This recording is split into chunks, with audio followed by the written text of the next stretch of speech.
Welcome all agreements to the lecture series of AC bridge and DC circuit. તો આજે જે DC circuit જોવાના છે એ છે આરસી સર્કિટ, જેને આપણે સિરીઝમાં કનેક્શન કરવાનું છે અને સાથે એમાં કરંટ અને ચાર્જ એટલે કે વિદ્યુત ભાર એ બંનેમાં વધારો અથવા ઘટાડો શું રીતે થાય છે જોવાનું છે. તો વિદ્યુત ભાર જે છે એનો વધારો થશે અને કરંટ છે પ્રવાહ એનો ઘટાડો થશે. તો આપણે મેઇનલી જોવાનું છે કે કરંટ એટલે કે વિદ્યુત ભાર ચાર્જ એનો વધારો જોવાનો છે. પણ ક્યારેક પરીક્ષામાં એવું પૂછી નાખે છે કે કરંટ જે છે એનું પણ સમજાવો. ઓકે, તો કરંટ માટેનું સમીકરણ અને સાથે આપણે વિદ્યુત ભાર માટેનું સમીકરણ એટલે કે RC circuit in series growth of charge એટલે કે આરસી શ્રેણી પરિપથમાં વિદ્યુત ભારનો વધારો અથવા કેપેસિટરનું ચાર્જિંગ સમજાવો.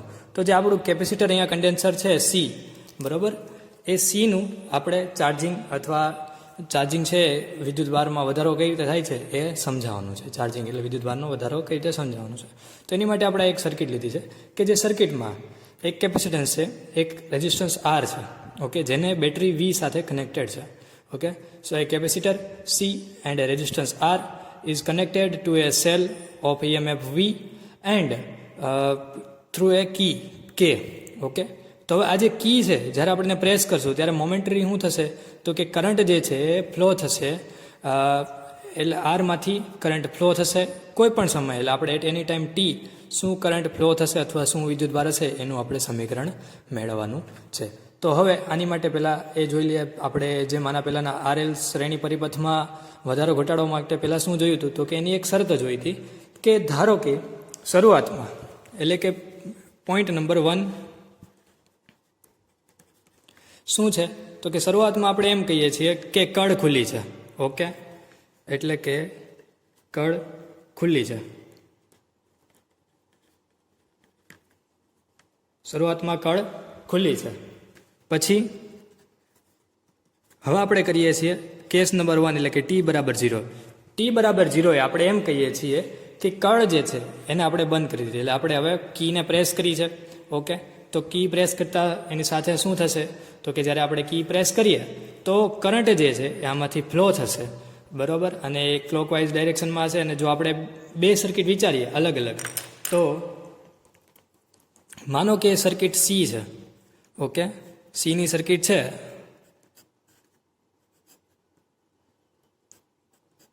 તો અહીંયા બેટરી છે, તો બેટરીમાંથી કરંટ આવી રીતે ક્લોકવાઇઝ પસાર થશે અને ચાર્જ જે છે અહીંયા જમા થતો રહેશે, બરાબર. તો અહીંયા પોઝિટિવ ને અહીંયા નેગેટિવ છે, તો અહીંયા પણ પોઝિટિવ ચાર્જ જમા થશે અને અહીંયા નેગેટિવ ચાર્જ જમા થશે, એટલે એની ઉપર ચાર્જ જે છે જમા થતો હશે. પણ સ્ટાર્ટિંગમાં જ્યારે આપણે કી ઓન કરશું ત્યારે એ જ સમયે વિદ્યુત ભાર જે છે જમા થવાની શરૂઆત થશે. એટલે તમે એને એમ કહી શકશો કે ક્યુ બરાબર 0 છે, પણ ત્યારે આઈ બરાબર I0 છે, એટલે કે મેક્સિમમ કરંટ જે છે એ ત્યારે છે, બરાબર. એ હવે મેક્સિમમ કરંટ હશે એમાં. હવે બીજી વસ્તુ એટલે આ પહેલી શરત જે છે એ સમજાઈ ગઈ કે ટી સમય શું છે તો કે કળ ચાલુ કરેલી છે અને કેપેસિટરની બે પ્લેટ ઉપર વિદ્યુત ભાર જમા થવાની શરૂઆત થઈ ગઈ છે, બરાબર છે. હવે કેપેસિટરની બે પ્લેટ છે એની ઉપર વિદ્યુત ભાર જમા થવાની શરૂઆત થઈ ગઈ. તો હવે આપણે બીજો કેસ વિચારી શકીએ કે ટી બરાબર ટી સમયે, તો એમ માનીએ કે ચાર્જ ક્યુ બરાબર ક્યુ છે અને કરંટ આઈ બરાબર આઈ છે, બરાબર. તો આપણે આપણો જે પ્રશ્ન છે એમાં આપણે આ જ વસ્તુ ફાઇન્ડ કરવાની છે કે આની માટે ક્યુનું સૂત્ર કયું આવશે. કેમ આપણે એલઆર સર્કિટમાં શું કરતા હતા, આપણને વધારો હોય તો ખબર હતી કે 0 થી લઈને ઇન્ફાઇનાઇટ થશે, તેની વચ્ચે શું થતું હતું એ at any instant time T, એટલે એની માટેનું આપણે જે સમીકરણ મેળવતા હતા એમ આમાં પણ આપણે at any instant time T એ ક્યુ વિદ્યુત ભારનું સૂત્ર શું હશે એ આપણે આના ઉપરથી મેળવશું. પણ હજી એક ત્રીજો કેસ એ પણ જોઈ લઈએ સાથે, ત્યારે શું થશે આપણને ખ્યાલ હોવો જોઈએ એટલા માટે. તો આ આપણને ખબર પડી ગઈ શું છે તો કે capacitance at any instant of time T, એનું સમીકરણ આપણે અહીંથી મેળવશું કે જે આપણો આખો મુખ્ય પ્રશ્ન છે અથવા મુખ્ય હેતુ છે.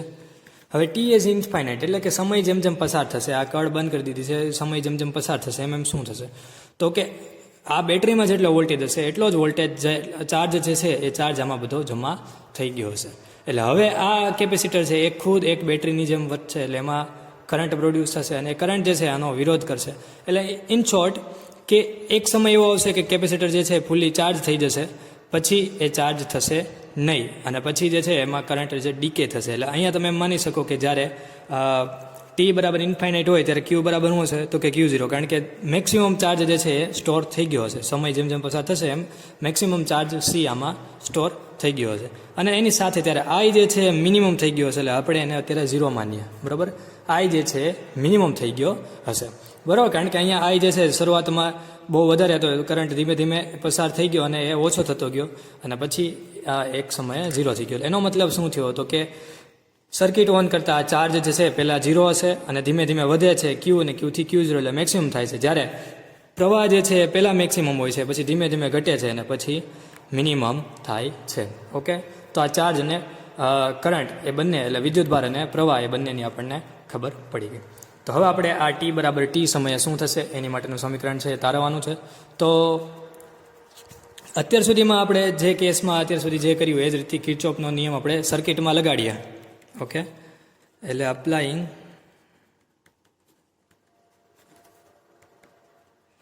કિર્ચોફ્સ વોલ્ટેજ લો. તો હવે જ્યારે એને કિર્ચોફનો વોલ્ટેજ લો અપ્લાય કરીએ તો હવે શું કહે છે કિર્ચોફનો બીજો નિયમ, કિર્ચોફ સેકન્ડ લો. તો આપણે એમ કહીએ કે potential difference, okay, in the EMF or shell V, okay, અથવા voltage applied V is equal to voltage drop અથવા કે potential difference across the R and potential difference across the C. એટલે કે voltage V is equal to થશે voltage drop અહીંનો અથવા potential difference જે છે અક્રોસ R. તો પોટેન્શિયલ ડિફરન્સ અક્રોસ R શું હશે તો કે IR, કારણ કે આપણને ખબર છે voltage V is equal two શું હશે, સોરી અહીંયા આવે છે એટલે વોલ્ટેજ શું હશે તો કે I ઇન્ટુ R. બરાબર, પ્લસ હવે voltage potential difference across C. તો પોટેન્શિયલ ડિફરન્સ અક્રોસ C શું હશે તો કે એનું સૂત્ર તમને ખ્યાલ જ છે કે વોલ્ટેજનું પોટેન્શિયલ ડિફરન્સનું Q C માટે, એટલે કે ચાર્જર કન્ડેન્સર છે એની માટેનું સૂત્ર શું હતું તો કે હતું Q/C. ઓકે, જેને આપણે કહી દઈશું સમીકરણ નંબર 1. બરાબર છે. હવે આ કેસ અહીંયાથી તમને સમજાઈ ગયું છે શું છે. પહેલો સ્વિચ ઓફ હોય ફોન આપણો, અથવા કે બેટરી અથવા કન્ડેન્સર C જે છે એ 0 છે, ચાર્જ નથી, સેજ પણ ચાર્જ નથી. હવે આપણે કળ ખુલ્લી હતી ત્યારની વાત છે. પછી આપણે સ્વિચ ચાલુ કરી એટલે કે કળ બંધ કરી, એટલે કે કળ અહીંયા જે છે એને કનેક્ટ કરતા ટી બરાબર 0 એ શું થશે, Q બરાબર 0, વિદ્યુતભાર પહેલાં 0 જશે, ત્યારે પ્રવાહ મહત્તમ હશે, પછી ધીમે ધીમે એમાંથી પ્રવાહ પસાર થશે અને વિદ્યુતભાર જે છે એ બેટરી એમાં, એટલે કે કન્ડેન્સર C છે અથવા કેપેસિટર C છે એમાં જમા થતો રહેશે, અને એક સમયે આ બેટરી છે આપણી એ ફૂલ ચાર્જ થઈ જશે, એટલે કે 100% થઈ જશે. તો આ એક એક્ઝામ્પલ આપ્યું હતું, અથવા સમજવા માટે મેં આવું એક એક્ઝામ્પલ આપ્યું છે. ઓકે, તો ત્યાં આવું બેટરીના મોબાઈલમાં એના સંદર્ભમાં બહુ ન લખી નાખતા, કારણ કે તમને ખબર છે મોબાઈલ વિશે અત્યારે તમે બહુ જાણકાર હો છો, પણ આપણે એના વિશે બહુ એમાં નહીં લખતા. તો અત્યારે આ વસ્તુ શું છે એ અહીંયા સમજાઈ ગઈ. હવે કિર્ચોફના બીજા નિયમ ઉપરથી તમને આ સમીકરણ પણ મળી ગયું છે. હવે જેમાં Q/C શું છે તો કે વિદ્યુત સ્થિતિમાનનો તફાવત છે. બરાબર, પણ કોનો તો કે કેપેસિટરની પ્લેટ એમાં ટી સમયે જે વિદ્યુત સ્થિતિમાનનો તફાવત હોય એ છે, અથવા પોટેન્શિયલ ડિફરન્સ અક્રોસ C, અને આ છે potential difference across R, resistance અથવા કે અવરોધના બે છેડા વચ્ચે ટી સમયે વિદ્યુત સ્થિતિમાનનો તફાવત છે. હવે I બરાબર છે dQ/dt, જે આપણને 11-12માં ભણી ગયા છીએ કે વિદ્યુતભાર I બરાબર dQ/dt છે. તો હવે જ્યાં સુધી કેપેસિટર જે છે એમાં મહત્તમ ચાર્જ જમા ન થાય, ઓકે, એટલે કે મહત્તમ ચાર્જ Q0 થશે, બરાબર, ત્યાં સુધી એમાં વોલ્ટેજ જે છે એ જમા થતા રહેશે. ઓકે, ચાર્જ જે છે વિદ્યુતભાર એ જમા થતો રહેશે. હવે Q0 મહત્તમ થઈ ગયું ત્યારની કન્ડિશનમાં શું હશે આપણી પાસે, હવે Q0 મહત્તમ થયું. હવે Q0 જ્યારે મહત્તમ થયું છે એનો મતલબ એમ છે કે આપણો ચાર્જ જે છે સ્ટેડી થઈ ગયો, એટલે કે I is equal two dQ/dt. હવે dQ/dt માં Q0 શું થઈ ગયું તો કે મહત્તમ છે, એટલે એક વેલ્યુ ધારો કે તમે એમ માનો કે સ્થિર થઈ ગઈ, આ એની કોઈ એક વેલ્યુ છે, તો એ શું થઈ ગયું કોન્સ્ટન્ટ થઈ ગયું આપણી માટે, તો કોન્સ્ટન્ટનું વિકલન થઈ ગયું 0. અને આમ પણ આપણે કહી દીધું છે કે જ્યારે Q બરાબર Q0 એટલે કે મહત્તમ વિદ્યુતભાર હશે ત્યારે એની માટેનો પ્રવાહ જે છે મિનિમમ હશે, એટલે કે જેમ ચાર્જ વધતો જશે એમ વિદ્યુત પ્રવાહ ઘટતો જશે. બરાબર, આ બંનેનું એકબીજાનું આવી રીતે કમ્પન્સેટરી ગ્રાફ હશે. તો આ આઈ બરાબર ડીક્યુ બાય ડીટી બરાબર 0 થઈ ગયું. અને કેપેસિટરનો વિદ્યુત ભાર એટલે કે સી જે છે એની માટેનો પોટેન્શિયલ ડિફરન્સ એટલે કે વી, ઓકે, સી માટેનો વિદ્યુત સ્થિતિમાનનો તફાવત, તો એ વી બરાબર Q0 બાય સી થઈ જશે. કારણ કે સી બરાબર ક્યુ બાય વી એ આપણને ખ્યાલ છે, અથવા ક્યુ બરાબર સીવી એ સૂત્ર આપણને ખ્યાલ છે. પણ અત્યારે આપણે એવી વાત કરીએ છીએ કે જ્યાં Q0 છે એ મેક્સિમમ છે, તો એની માટે વોલ્ટેજ જે છે અત્યારે શું આવશે, તો કે Q0 મહત્તમ છે, તો વોલ્ટેજ જે છે શું આવશે, તો Q0 બાય સી. એટલે એ સમયે આપણા વોલ્ટેજ છે, પોટેન્શિયલ ડિફરન્સ હશે, વિદ્યુત સ્થિતિમાનનો તફાવત કેપેસિટરમાં હશે Q0 બાય સી. ઓકે, તો આ જે છે આપણું સમીકરણ નંબર 3 થઈ ગયું. આ છે આપણું સમીકરણ નંબર 4 થઈ ગયું. ઓકે, તો હવે આપણી પાસે આટલી વસ્તુ થઈ ગઈ. તો હવે તમને ખબર પડી જશે કે આવું શું કામ કર્યું ભાઈ, ડીક્યુ બાય ડીટી આ શું કામ કર્યું હતું, અહીંયા આઈ બરાબર 0 અને વી બરાબર Q0 બાય સી આ બધું શું કામ કર્યું. ઓકે, તો હવે એનું કામ જે છે આપણે ઉપયોગમાં લેવાનું, બરાબર. તો સમીકરણ 4 જે છે આ એની કિંમત સમીકરણ 2 અને સમીકરણ નંબર 1 માં મૂકતા, એટલે કે જો સમીકરણ નંબર 4 છે એની શું કિંમત છે, વી બરાબર Q0 બાય સી, તો એની કિંમત આપણે અહીંયા મૂકશું, બરાબર. અને સમીકરણ નંબર 2 માં આઈ બરાબર ડીક્યુ બાય ડીટી, તો એની કિંમત છે પણ એ પણ આપણે અહીંયા મૂકશું. તો હવે આપણે આ સમીકરણ આપણી માટે સમીકરણ નંબર 1 જે છે આવું બની જશે, કંઈક વીની જગ્યાએ આવી જશે Q0 બાય સી. પછી આઈ બરાબર આપણે મૂકવાનું છે D Q by D T into R plus Q by C, તો એમનેમ જ છે. ઓકે, તો કંઈક આવું આપણી પાસે સમીકરણ મળ્યું. હવે તમને આને પહેલાં જ્યારે આપણે પ્રશ્ન ભણાવતો હતો ત્યારે હું શું કહેતો હતો કે આવું કરવું, આવું સમીકરણ આવી જાય પછી આપણે શું કરવાનું હતું, તો કે આપણે એવું વિચારવાનું હતું કે આપણે હેતુ શું છે, આપણે શું ગોતવાનું છે, તો કે આપણે ફાઇન્ડ કરવાનું છે કોઈ પણ સમય ટીએ વિદ્યુત ભારનું સૂત્ર ક્યુ. એટલે આપણે શું કરવું પડશે, તો કે ક્યુને એક સાઈડ લઈ આવવો પડશે, જેથી કરીને આપણને ક્યુનું સૂત્ર મળી જાય. ઓકે, એટલે અત્યારે આપણે એવું સાદુરૂપ આપશું કે જેથી કરીને ક્યુને આપણે સૂત્રનો કરતા બનાવી શકીએ. Okay, so we can make Q as a subject of formula. એટલે આપણે એવું કરવા માટે થોડું ઘણું સાદુરૂપ આપશું, બ્યુટિફિકેશન કરશું. એટલે આ Q0 by C minus Q by C is equal to આવું થઈ ગયું D Q by D T into R. Okay, હવે હજી થોડુંક સાદુરૂપ આપીએ તો એમ વિચારી શકાય આ સી છે એને કોમન કાઢી શકીએ, એટલે Q0 માઇનસ ક્યુ. હવે આ બેનો સી જે છે એ કોમન કાઢી નાખ્યો, એટલે 1/c અહીંયા થયો.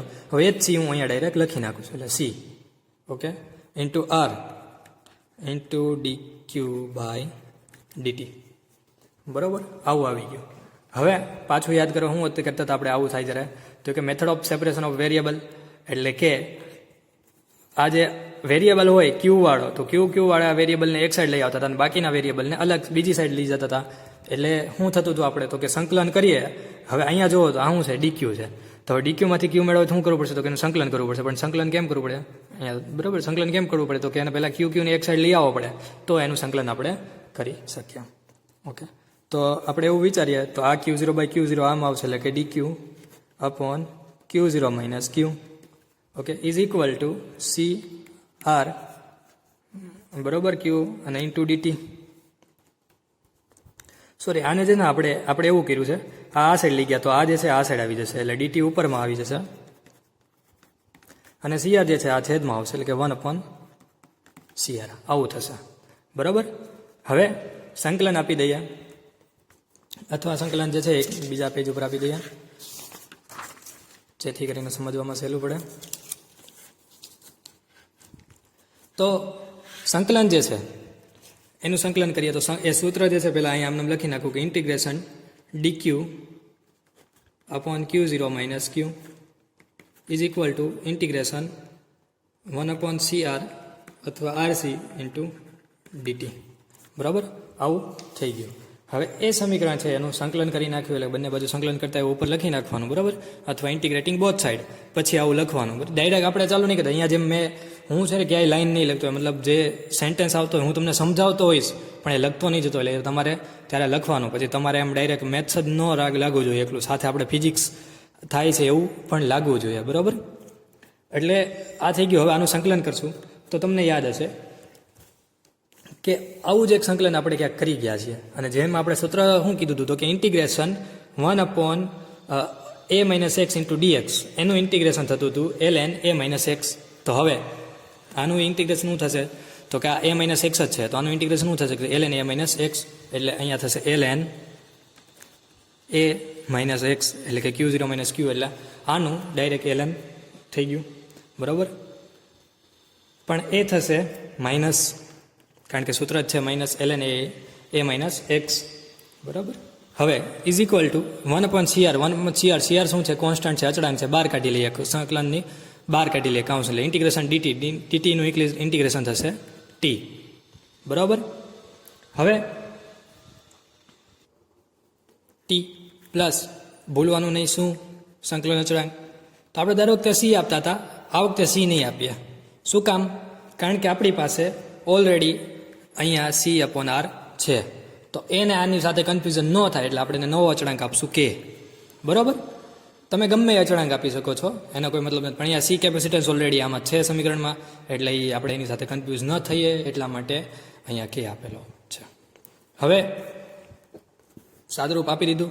હવે તમને ખબર છે જ્યારે આપણને સંકલન અચળાંક મળે ત્યાર પછીનું આપણું પહેલું કામ શું હતું તો કે આ ક્યાંથી આવ્યો, આ શું છે, આની નથી, આ શું બધું આપણે જાણવું પડશે કે ભાઈ આ ક્યાંથી આવ્યો, આનો મતલબ શું છે, અથવા કે આની વેલ્યુ શું છે. તો એ જાણવા માટે આપણે શું કરશું તો કે કરશું આપણે એવું, શરત લેશું t બરાબર 0, a q બરાબર 0, આપણને ખ્યાલ છે. તો એની માટે આપણને શરત મુજબ આ સૂત્ર આવું મળશે, -ln q0 - q, okay, is equal two t બરાબર 0, એટલે આ લખવાની જરૂર નથી, તો કે. હવે કેની કિંમત મળી ગઈ આપણને, તો જેને આપણે સમીકરણ નંબર આપી દઈએ છીએ 6, અને આને સમીકરણ નંબર આપી દઈએ 5, ઓકે. હવે આ સમીકરણ નંબર 6 ની કિંમત સમીકરણ નંબર 5 માં મૂકતા તમારે લખવાનું, હું અત્યારે એ લખતો નથી, બરાબર. તો તમને અહીંયા દેખાય જ છે શું કરવું જોઈએ, તો કે ln q0 - q is equal two t/CR plus, હવે આ કેની કિંમત છે માઇનસ છે, તો અહીંયા માઇનસ મૂકી દઈએ, minus ln q0 - q, okay. હવે એક મિનિટ, અહીંયા ભૂલ થઈ ગઈ છે, q બરાબર પણ 0 છે, એટલે આ જે છે એ પણ અહીંથી નીકળી જશે, એટલે અહીંયાથી પણ આ નીકળી જશે, એટલે -ln q0, આ કેની કિંમત આપણને મળી ગઈ છે, ઓકે. હવે પાછું શું કરશું તો જુઓ તમે, અહીંયા એક કંઈક q0 છે, અહીંયા કંઈક q0 છે, તો પાછું શું કરશું તો કે q ને એક સાઈડ લઈ આવશું, તો જ આપણે ક્યુને સૂત્રનો કરતા બનાવી શકશું, તો કે હા. એટલે હવે આપણે પહેલાં કરશું ln q0 - q. હવે આ સાઈડ જે છે ln વાળું, એને આપણે આ સાઈડ લઈ આવીએ, અથવા તમે એમ વિચારી શકો કે આ ln વાળું q0 q છે એને આ સાઈડ લઈ આવતા તો આ પ્લસ થઈ ગયું, આ વાળું તો માઇનસ હતું એટલે -ln q0.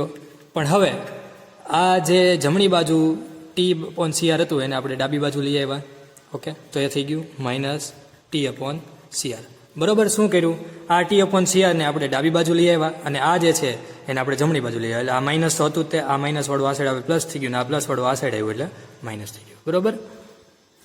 તો હવે આ જુઓ તો આ પાછું શું થઈ ગયું તો કે ln x - ln y. તો આ લોગેરિધમિક એલ્જીબ્રા તમે આની પહેલાં પણ બે વખત બે જે પ્રશ્ન ચાલ્યા, LR નો વધારો ને LR નો ઘટાડો, એ બંનેમાં જોઈ ગયા. તો એ જ વસ્તુ છે અહીંયા ln x - ln y is equal two ln ax/y, એટલે કે q0 - q upon q0 is equal two -t/CR. હવે આપણે શું કરવું છે, હેતુ શું છે તો કે ક્યુને સૂત્રનો કરતા બનાવવો છે, આપણે ક્યુનું એટ એની ટાઈમ ટી માટેનું સમીકરણ તારવવું છે. તો શું કરશું આપણે, તો આપણે ln કાઢવું હોય તો શું, ln રિમૂવ કરવું હોય તો શું કરશું તો કે એક્સપોનેન્શિયલ લેવું પડશે. તો અહીંયા એક્સપોનેન્શિયલ લઈએ તો આ થઈ જશે q0 - q upon q0 is equal two, આનું થઈ ગયું એક્સપોનેન્શિયલ t/CR, બરાબર, t/CR. હવે થોડુંક આનું સાદુરૂપ આપી દઈએ તો એ કંઈક આવું થઈ જશે ક્યુ અપોન ક્યુ ઝીરો એટલે કે 1 minus Q upon Q zero is equal two E upon T upon CR exponential minus T upon CR. Okay, હવે જો તો આમાંથી તમે ક્યુને સૂત્રણ કરતાં બનાવી શકો તો કે હા હવે એકદમ સાદી રીતે બનાવી શકીએ તો આ એકને આ સાઈડ લઈ આવીએ અથવા ક્યુ અપોન ક્યુ ઝીરોને આ સાઈડ લઈ આવીએ એટલે એ પોઝિટિવ વાળું થઈ ગયું અને ક્યુ ઝીરો પછી જે ગુણાકારમાં જે ભાગાકારમાં હોય ને આ સાઈડ ગુણાકારમાં લઈ આવશું. તો હવે જોઈ લઈએ એ સમીકરણને અહીંયા આપણે ફાઇનલ ટચ આપી દઈએ કે સમીકરણ જે છે એવું આવું થઈ જશે Q upon Q zero is equal to 1 minus exponential T upon CR. બરાબર, હવે ક્યુને સૂત્રોને કરતાં બનાવી શકીએ આપણે ઇઝીલી તો કે હા Q is equal to Q zero into 1 minus exponential minus T upon CR. બરાબર, જે આપણે સમીકરણ નંબર 7 જે શું આપશે તો કે તત્કાલીન વિદ્યુતભાર ક્યુનું સમીકરણ આપશે અથવા કે એ એમ આપશે કે capacitance at any instant of time અથવા ઇન્સ્ટન્ટેનિયસ ઇન્સ્ટન્ટેનિયસ વિદ્યુતભારનું સૂત્ર આપશે. બરાબર, ઇન્સ્ટન્ટેનિયસ ચાર્જનું પણ ક્યાં તો કે કેપેસિટન્સ ઉપરના. બરાબર, તો આ આપણને મળી ગયું છે. હવે તમે આને થોડુંક એમ પણ કહી શકો કે જેમાં ક્યુ ઝીરો છે મહત્તમ વિદ્યુતભાર છે તો એ મહત્તમ વિદ્યુતભાર બરાબર CV એટલે આ CV 1 minus E raise to minus T upon CR. બરાબર, હવે જેમાં RC જે છે હવે આપણે જે બરાબર તમને મેથડ જે છે ને અત્યાર સુધી જે બધા પ્રશ્નો ચાલ્યા એક જેવી જ છે. અહીંયા આવું આવતું તો શું કરતા કે આનો જે છે યુનિટ એ શું હતો તો કે એક્સપોનેન્શિયલ હતો એને આપણે શું કરતા હતા કે યુનિટ લેસ કરતા હતા. તો એમાં આપણે કંઈક L અપોન R ને સમય અચળાંક લેતા હતા. અહીંયા જે CR છે અથવા RC છે એને આપણે સમય અચળાંક કહેશું. તો RC છે શું થઈ ગયું આપણે RC એ પરિપથનો સમય અચળાંક છે. બરાબર, કે જેનો એકમ સેકન્ડ છે.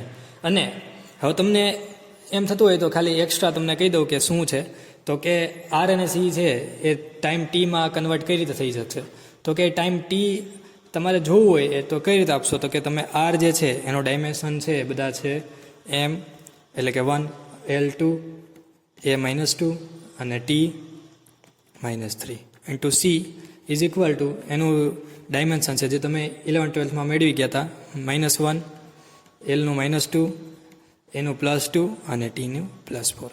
હવે R ઇન્ટુ C તમે કરો તો જુઓ તો R ઇન્ટુ C તો શું થાય M અને M-1 એટલે કે આ બંને 0 થઈને Mનું ઘાત થઈ ગઈ 0 L2 -2 એટલે Lનું પણ 0 થઈ ગયું A-2 +2 એટલે એનું પણ 0 થઈ ગયું. હવે Tની -3 +4 એટલે કે 1 એટલે RC જે છે ટાઈમનો એટલે કે સમયનો અચળાંક છે. આવી તો તમે L અપોન R જે છે આપણે એ સમય અચળાંક હતો તો એમાં પણ કઈ રીતે આવતું હતું તો એમાં આપણે કેમ કીધું હતું કે L હેનરીમાં હોય અને C જે છે L અપોન R એટલે કે R ઓહમમાં હોય તો એ ટાઈમ T આપણને સેકન્ડમાં મળે. એવી રીતે અહીંયા R જે છે એ ઓહમમાં હશે, C જે છે એ એના એકમમાં હોય, C માઇક્રોફેરાડેમાં કે ફેરાડેમાં હશે. બરાબર, તો ફેરાડેમાં હોય તો ટાઈમ T 1 સેકન્ડ હશે એટલે કે એનો એકમ 1 સેકન્ડ છે.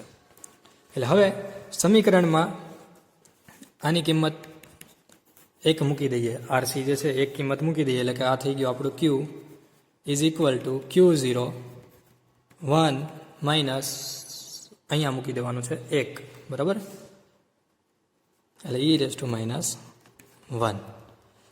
તો હવે આ જે છે આવું થઈ જશે Q is equal to Q0 1 minus 1 upon E એટલે આનું આપણે સાદુરૂપ આપી દીધું હતું કે E બરાબર છે 2.718 એટલે 1 અપોન 1 માઇનસ 2.718 એટલે આ થઈ જતું હતું 0.632 એટલે આ થઈ ગયું 0.632 Q0.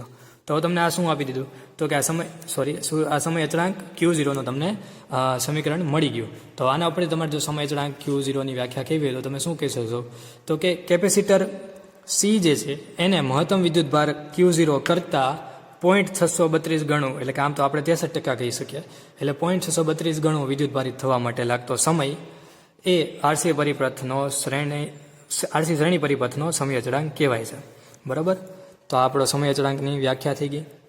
હવે આ આપણને મળી ગયું છે. આના ઉપરથી હવે બે વસ્તુ બાકી રહી છે. એક એનો ગ્રાફ બરાબર.